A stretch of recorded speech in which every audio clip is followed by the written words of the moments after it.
is running small projects. Our speaker is Sam Goss. He's the founding director of Barefoot Architects. He's going to be discussing the practice's approach to delivering small projects successfully from inception to completion and how these can be used as a platform leading to larger schemes. So Barefoot Architects are an RIBA Chartered Practice based in Bristol at the Paintworks Creative Quarter. Sam, I'll hand over to you. Good morning, everybody. Can you see me, hear me? Yes, we can. Thank you. Fantastic. I'm not, as we discussed previously. You're not in the bush today. I'm not in a bush. I'm not in a bush. We've got a very heavily planted office. The joke reference there. I'm going to try and share my desktop. I'm going to hope that that's going to work. Sam, I'll be fielding the questions that come in on the chat as we go along. As we discussed before, if there's anything that's particularly pertinent, if you want me to jump in and ask as we go along, I can. If not, I'll keep the most of them till the end, if that's all right with you. Well, look, I can't see anybody, so this is very peculiar, and I'll try and do my best to go through this so it makes some sense. Thanks very much for inviting me. Delighted to be here and talk about things. I put this image on the front cover, and there's a sort of theme running through this of kind of a journey of the practice and how things have evolved and emerged and how we've grown. And this photo was taken for a publication for Dorset Eco Homes open house event, and that was a really significant moment for us. And the building in the background is my parents' house. It was the first project that I designed and built with my parents for them, kind of as a self-build. And I think that's been a real catalyst for everything we've done. So I'm going to try and sort of talk through the journey of Barefoot Architects and how things have gone, and talk about how we run small projects and how that has been a platform for us to grow. So I started out in 2014 as a sole practitioner under Barefoot Architecture, and took on a sort of shared office space. And I think that was a sort of really great moment. I'm going to talk a bit more about the importance of sharing, collaborating, and finding space. I think the first thing I'd say is that, for all great businesses, it's important, and architectural practice, it's important to have a vision, and to sort of set the destination of where you want to get to, and to know from the beginning, when you get in the car, set the sat nav to where you want to drive to. And if you've got that destination in mind, it's a lot easier to plan how to get there. So, this is our vision really of wanting to empower and enable individuals and communities to build better futures. And I think then it's about being really clear and saying, well, what do you do? And how do you communicate that really clearly to clients so that they understand what you're about? And this again is our sort of, it's our values. Our core values are to work with social and environmental responsibility at the core of everything we do. And then I think it's about understanding what your mission is. How are you going to do that? And how are you going to get to that destination that you've set from the outset?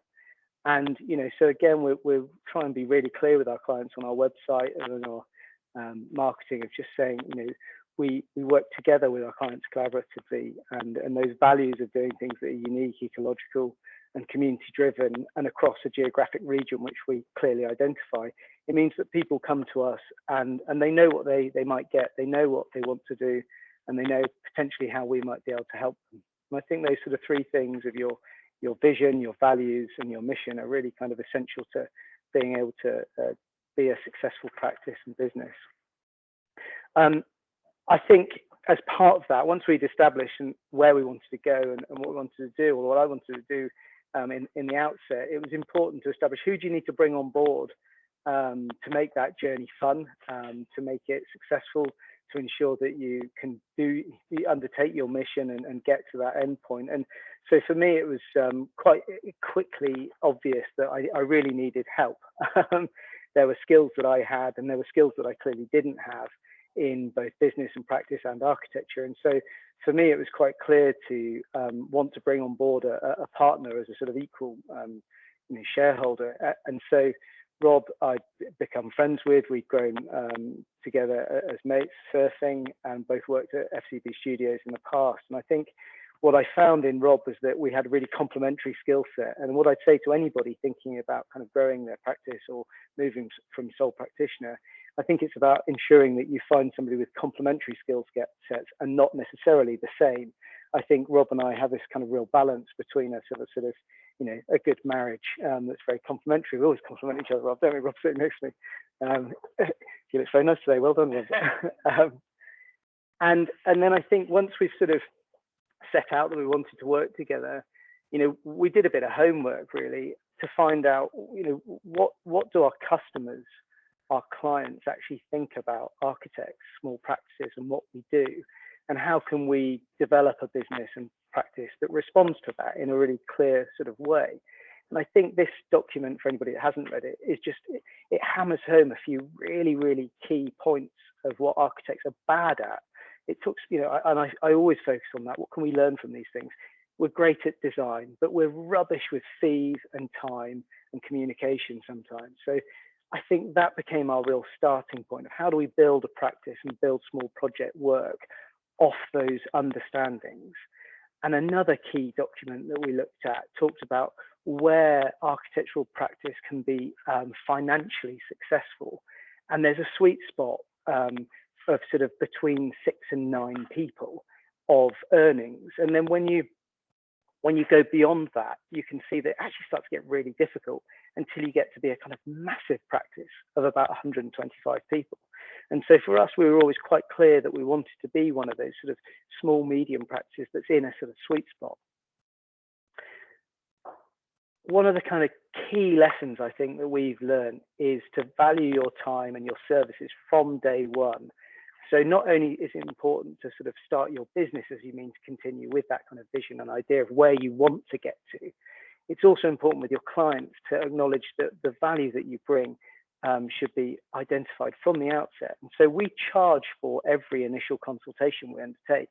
And I know that's something which people find kind of difficult to do and think might put clients off.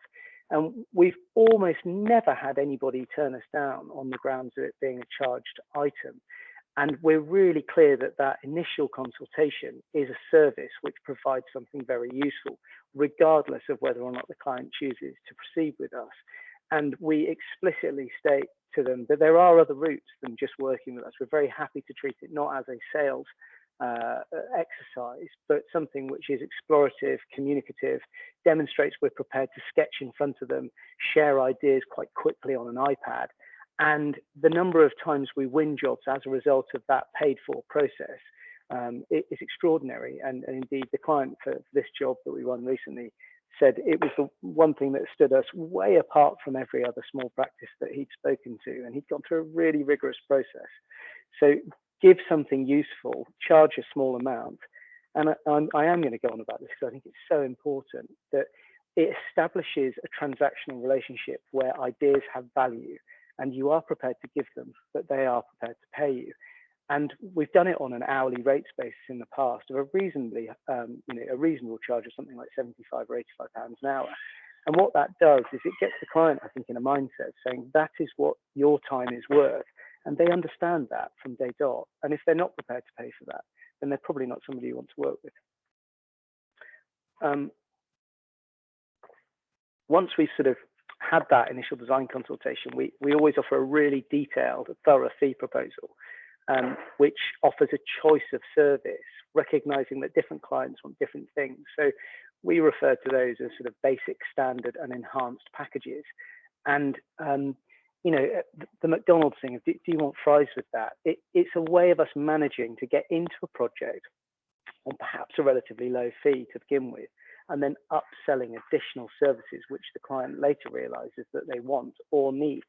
And it's extremely transparent. So we always establish within those fee proposals every service item that we'll undertake, how long we will resource to it, the amount of time we assign to communication, to meetings, to phone calls and emails, and how many meetings we'll have. And in so doing, I think clients, again, they immediately understand where the boundaries are of how much time they should expect to draw from you to produce their project. And I think that's so essential to managing everybody's expectations and our own resources internally. So this sheet goes to our project architects, and they've then got something to work to. A little hack that we found to be really, really helpful, and for us actually, and for the clients, say we find it very difficult on small projects to give a fee proposal for anything after planning, because when we've been appointed, we don't necessarily know what we're designing, how complex it might be, what their level of design ambition is,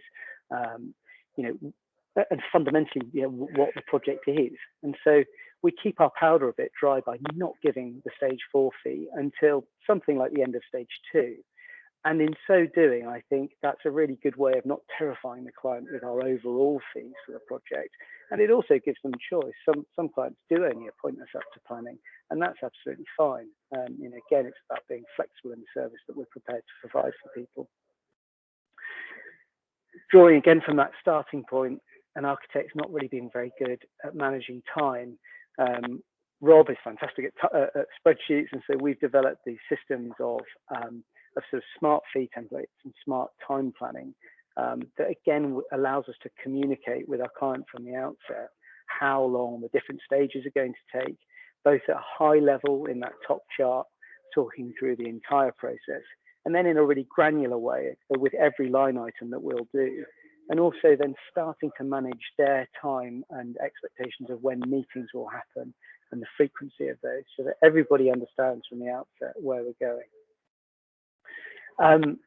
This is our first proper office, and we've always shared space. Interestingly, we still share space now, only we actually have the lease for the entire building, and we sublet spaces as part of our kind of business strategy and having an ability to grow in the future if we wanted to.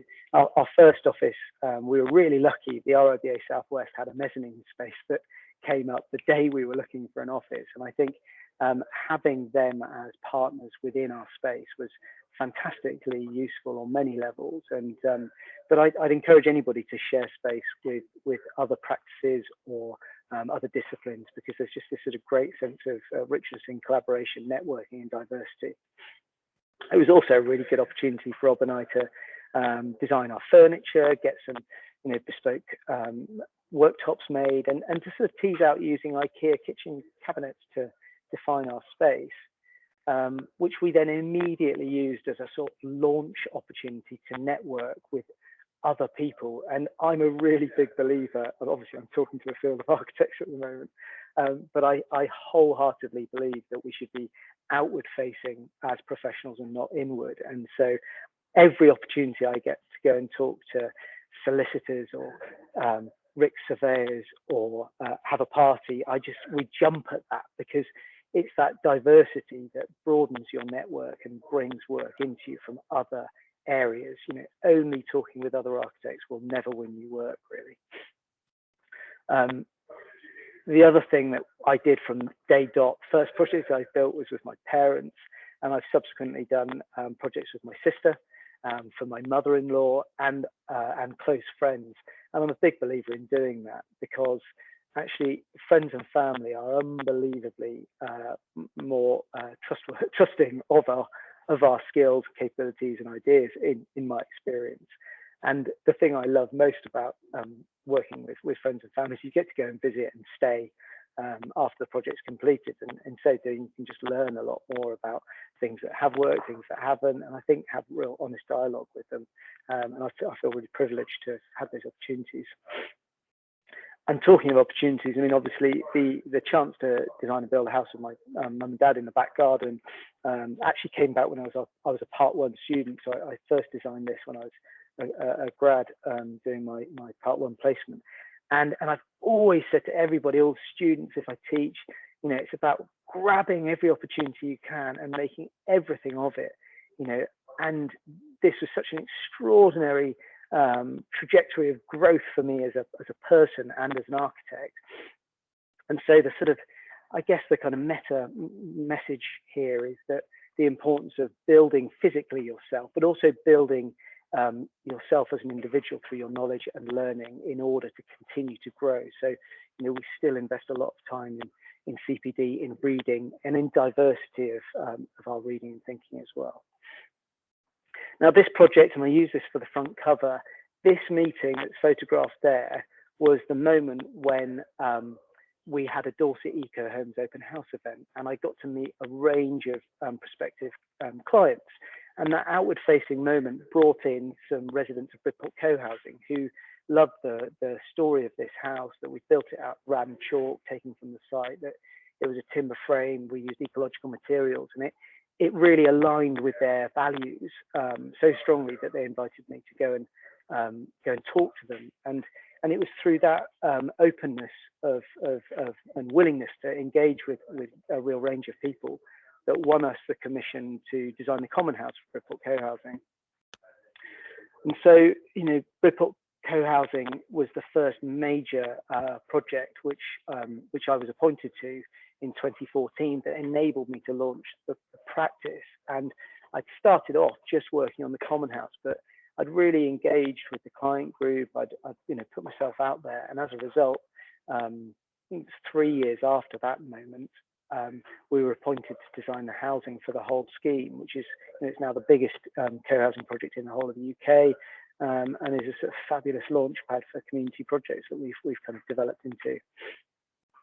So I think we've tried to develop this niche in community housing based upon values of the RIBA's core kind of values of people, planet, and place, and then developed around that a series of sort of ideas that we really try and hold every project accountable to. So we test our projects against these values. Now, our niche has really been this kind of community-led housing sort of projects of co-housing and a range of other affordable types. And I think the important thing that I've grown to realise is that, as our sort of clients, I think they buy into, why we do things and why do we do those projects. Well, we're just passionate about them. I'd say everybody in the office joined Barefoot Architects because they want to work on community housing projects, because that's what drives them. They want to see social and environmental justice. And having that passion running through your work is so important, and that's what I think wins us work, along with an ability to structure processes carefully and care about that engagement, collaboration, co-design, participative design, as much as the product. I'm a huge believer in practicing what we preach. So we work on community housing projects. So I got involved heavily within our community where our office is based.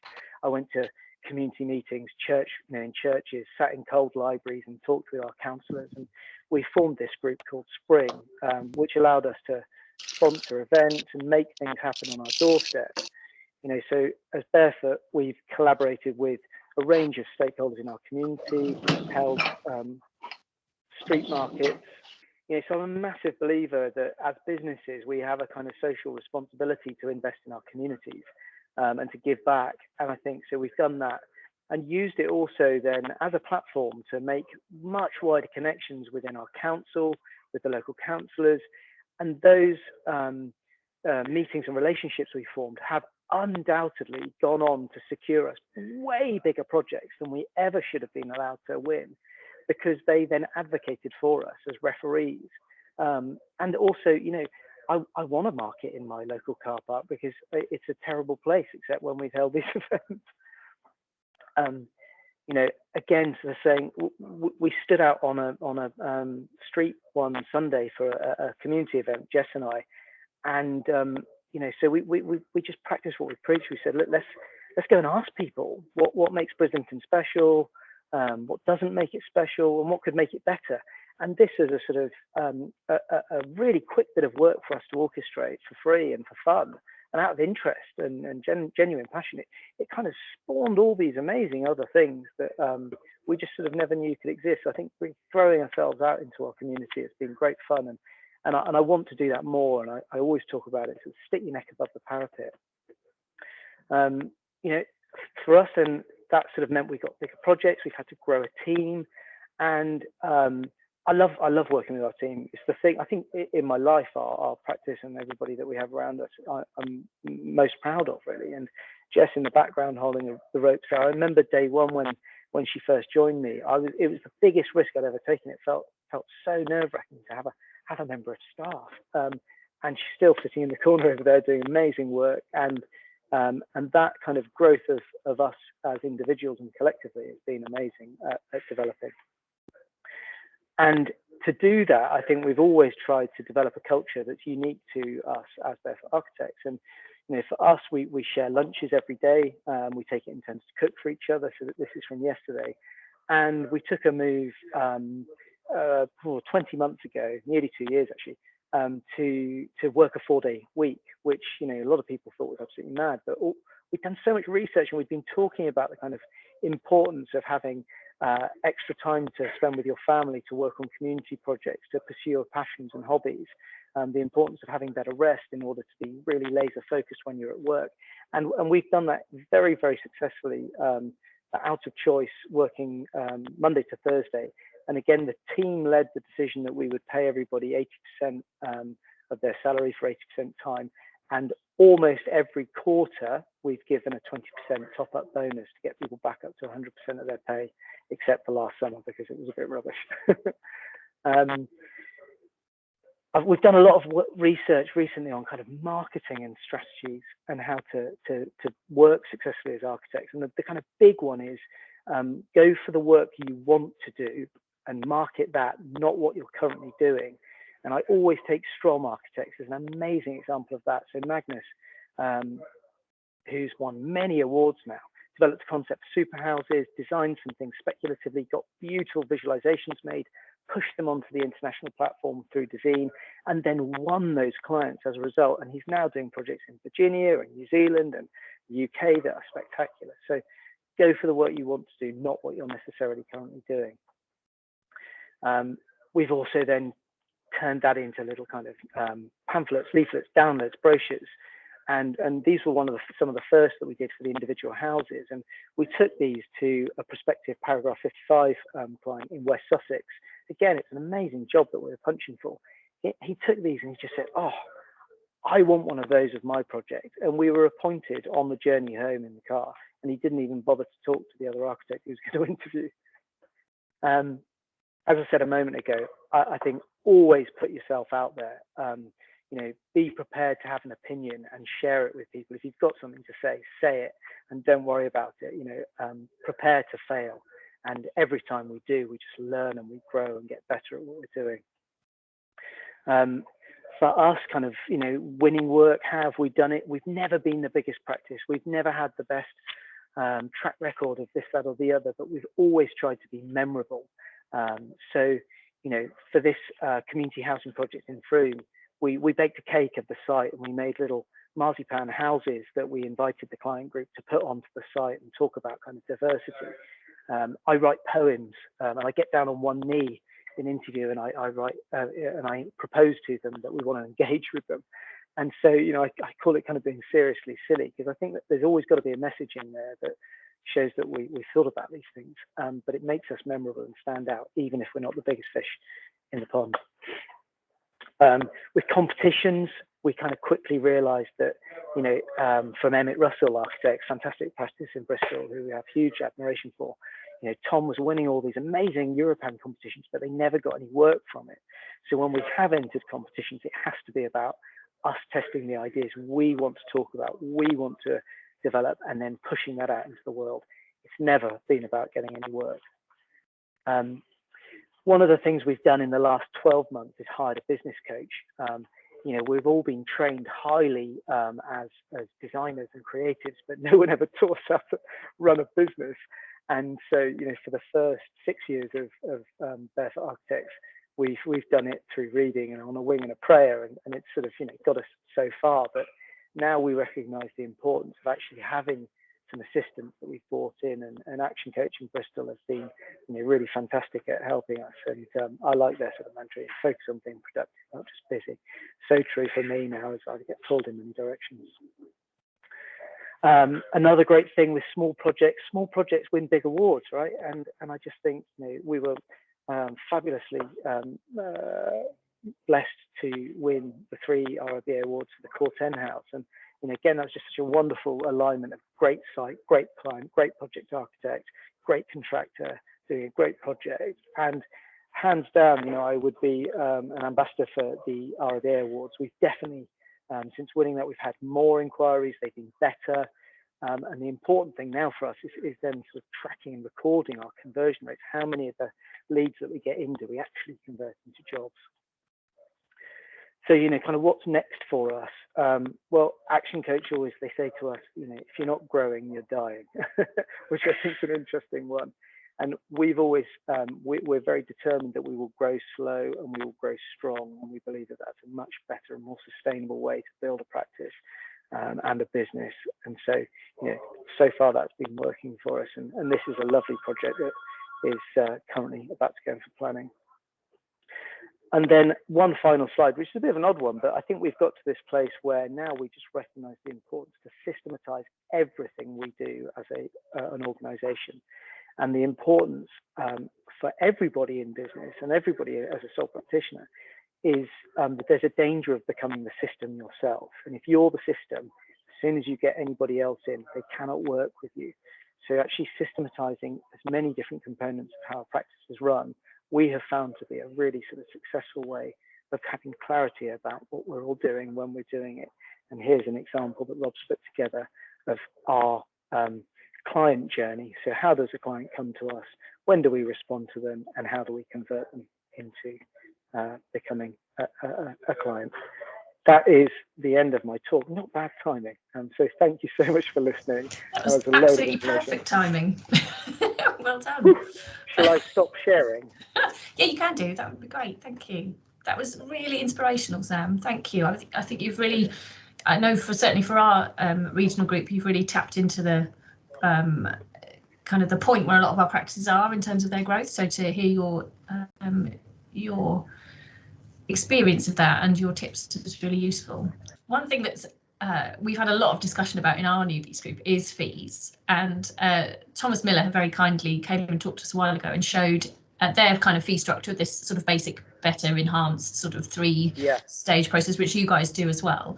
But one thing that's really interesting is this idea of not quoting not quoting stage 4 and onwards. And Hannah asked a question about, do you give clients an idea of your fee, like a rough budget, so that they have something to work to at least when they're appointing you?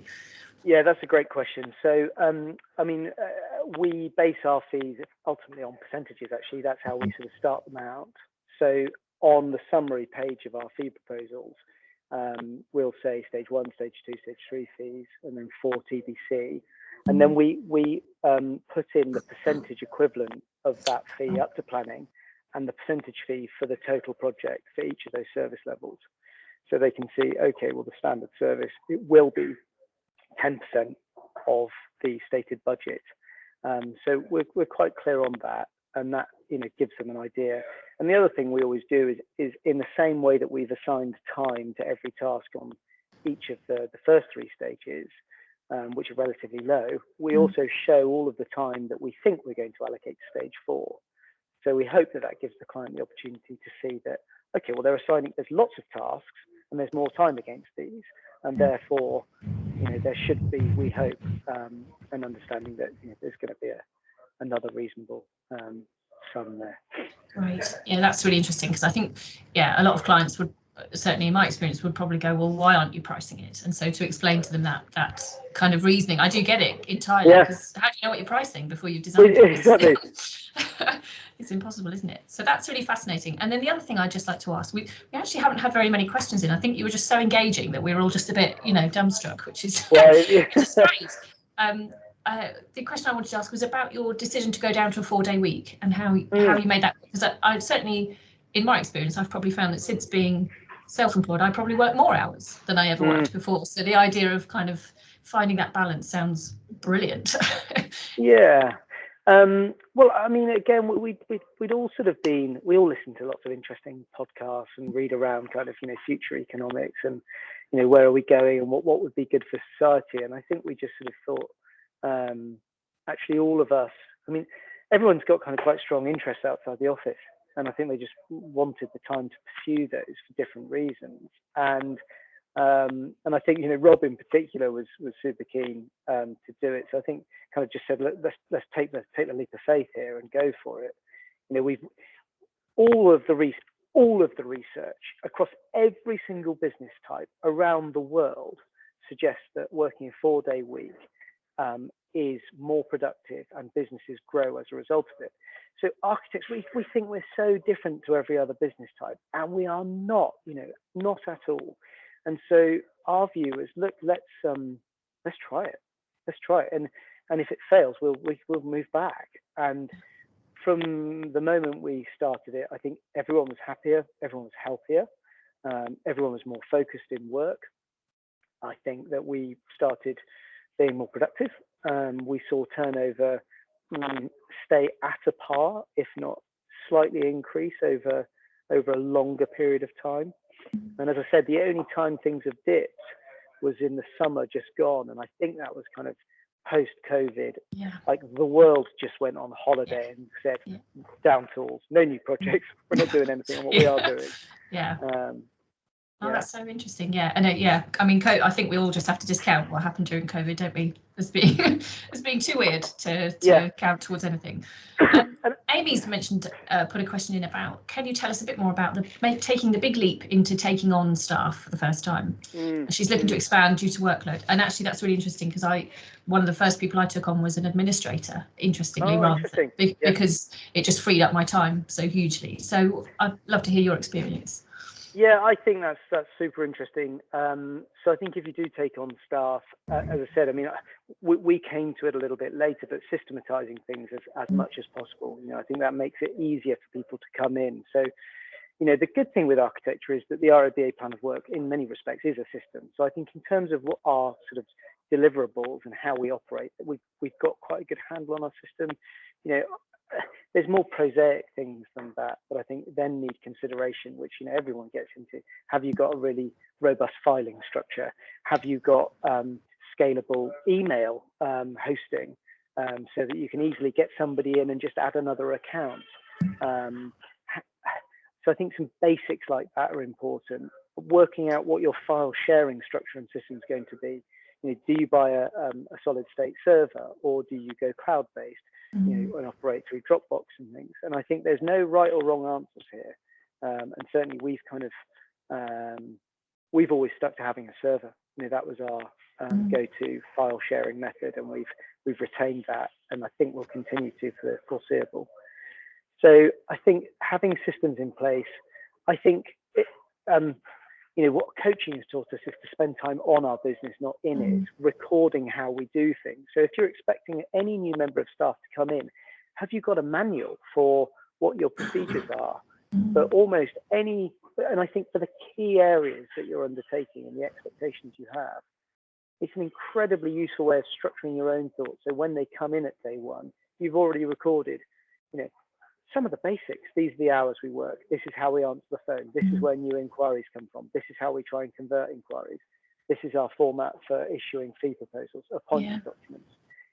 The more systems and standards you've got in place, the easier it is for people to come in. Yeah, and it saves you time because you're not having to explain the same things again and again and again. 100%. And certainly, that last slide of don't, as directors of practices, I think, and of any business, there's a danger that we can often be the sort of logjam. Things are getting stuck with us. It's because we are the system. So it's got to get out of us and into the world so that other people can own it. That is so true. Barbara's asked, do you outsource anything? Like measured surveys, graphics, accountancy, that kind of thing? Measured surveys, always. We stopped doing surveys as soon as we found out that we were rubbish at them, and they just cause problems when you get on site, and if there's any inaccuracy, it's our fault. We get better things back from other people, and that's never been a problem. And again, that initial design consultation, because we're prepared to sit with the client for 2 or 3 hours and be paid to do it, we just explain that to them. What else do you need to do a project? Well, you're going to have a measured survey, and we can help instruct that. Or if you want to go and find somebody yourself, that's absolutely fine. You'll save our fee of doing that. Outsourcing other things. I think outsourcing our payroll was a good one. That was easy. Bringing in Xero for accounting, that's been fantastic. And we were, how many people are we in the office? I don't know, we're 7 or 8. I always get this wrong. I think there's 7 architects and 7 architects. And then we've only just recently brought on board a practice manager as a non-fee earning member of the team. And Peter's been fantastic. she picks up so much of the administrative stuff that frees Rob and I up to do this and other things. Other than that, we don't really outsource visualizations, on specific projects. And who does your Instagram? We do. Do you? Well, it's great. Someone commented about loving the circles. So thank you. Yeah. Well, again, it was like that sort of, we use that as a bit of brand identity across everything, and that follows through. I always think it's nice when a company does their own Instagram. It feels more direct, doesn't it?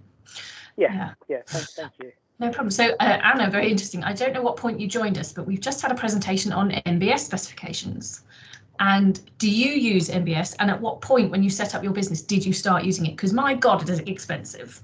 Yeah, I think that's a great question, actually. Yeah. That is a great question. We didn't use it to begin with. We held off doing so. We found that writing schedules of works for small schemes was kind of more appropriate and priceable from contractors. It was a bit more user friendly. And then on sort of specific projects, we grew to identify that if we were trying to be a bit punchy or ambitious with something, or there was a particular degree of risk, my view in the practice, I always look at, what could we be sued for? You've got to have a radar on what could really go wrong on this project. So we did a complicated scheme of flats over a commercial unit with roof terraces. And my parents had a flat much like that, and it leaked into the shop below. It was a disaster. So that was the point at which we just said, we've got to have an MBS specification for the single ply roofing. And that's got to be super tight. And we'd started being able to claw from suppliers individual clauses that we could plug into our tender information. And then as that increased a bit more and more, we then thought, actually, we need to do this ourselves. So we then did have a license of MBS, which one? It was the Chorus package, because the basic one wasn't quite, the building wasn't enough. And we used that for specific projects, and we've since reneged our license on it, actually, because we haven't found the need for it enough. Yeah, and I think that's, a lot of the comments on that talk were very much along those lines, especially for the sort of sole practitioners. It's a big expense if you're only doing, 4 or 5 specs a year, Yeah. Great. So there've been a few more questions reverting back to the fees. This always happens. The fees are a big point. So Madeline has said, is the table of services cost breakdown you shared your own document, or was that an RIBA template that you kind of used? Is that something you generated yourselves? Yeah, that's a Rob special. Rob special. Good old Rob. Yeah, no, Rob is fantastic. So it's a sort of intelligent spreadsheet, so we can plug in numbers and it spits out times, costs, proportionally to the value of the work. So that's very helpful. I